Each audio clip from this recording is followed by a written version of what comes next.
أصحابي سودوا هذا ما أنت جلجرها إن كل حنا إن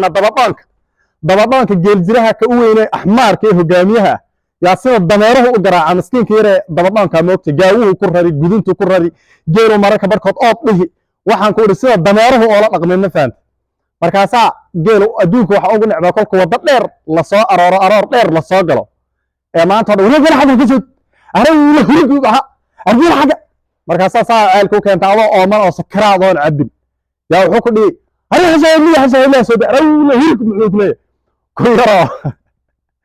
ku leeyahay ku yaro talka yaa mid weyn baa soo garjiray moogtay markaasuu maalinka wuxuu ku dhigi aray la hurgu markaasuu maalinkii dambe maskaxdu sameeyay moogta isaguna waa ka maskax waa tababarkiisii iyo geljirayaal kale oo fara badan buu tababar ka soo qaatay moogta markaasaa wuxuu ku dhahay aabbaha iyo awowgaagii weelkaadi la naar markaasuu war maanaad sheegaysaa kulahaa aabbaha iyo weelkii ku dhalay la naarma maalin walba igu dhahda haa maana hadda igu leeda ma adig kumeni ana xageen ku leeyahay adaan ku canjilayaa inna lillah maskax